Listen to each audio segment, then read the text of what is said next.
السلام عليكم ورحمة الله وبركاته. شلونكم اخواني؟ شلون صحتكم؟ شلون تزرع المشمش انت بالعراق؟ هسه احنا بشهر حزيران، شهر الثالث. اكو هسه حاليا مشمش بالاسواق، يعني تاكلها اول ما تاكلها بيها النواة. اوكي،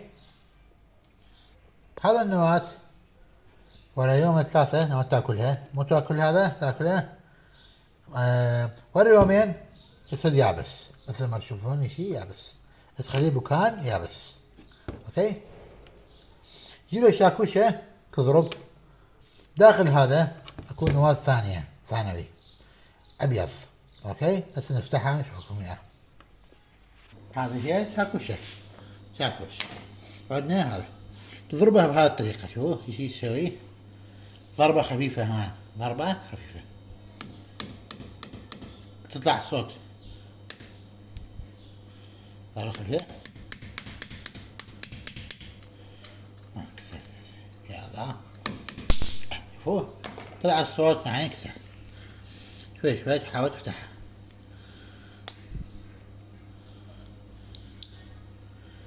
ضربة من اليمين،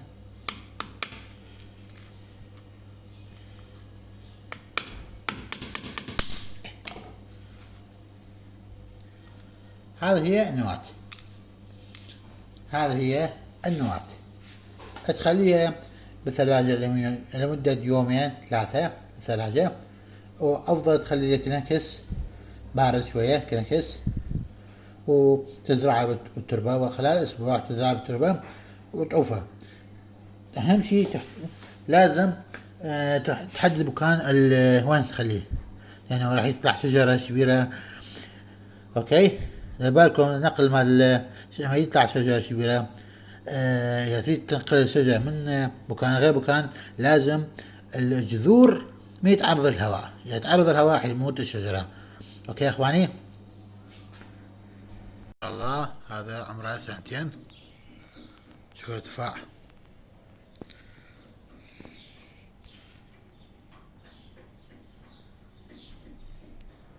نمو مالته كلش عالي. عندنا هذا من نمو مالته كلش عالي.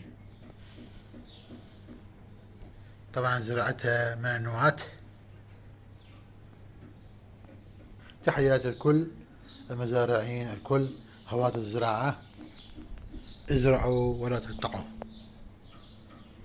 قبل ايام همين زرعت اخله مثل ما تشوفون قدامكم، الطول مالته 15 سنتيم، والحمد لله نجح. هذا واحد، هذا برع مالته شوف نجح. هذا 3. هسه حاليا الشهر السادس، بداية الشهر السادس. أنا زرعتها يعني سويت العقل مالته بنهاية شهر الخامس، والحمد لله شوفوا جات تطلع، ونطي ري كل يومية. يعني مختصر يتم الزراعة عن طريق العقل وعن طريق النواة، هم نفس الشي. تزرعون همين يطلع بالنواة، الذبوب التربة هم يطلع، وهمين يسوي بالتعقيل همين يطلع بالعقل. هذا همين جديد مسويه، وإن شاء الله يطلع العقلة مالته.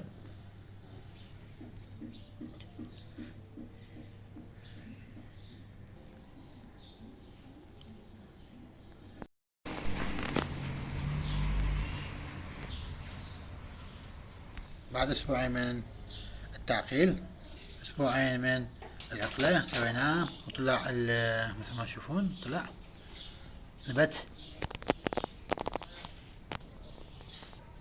الحمد لله نبت، نجحت الزراعة.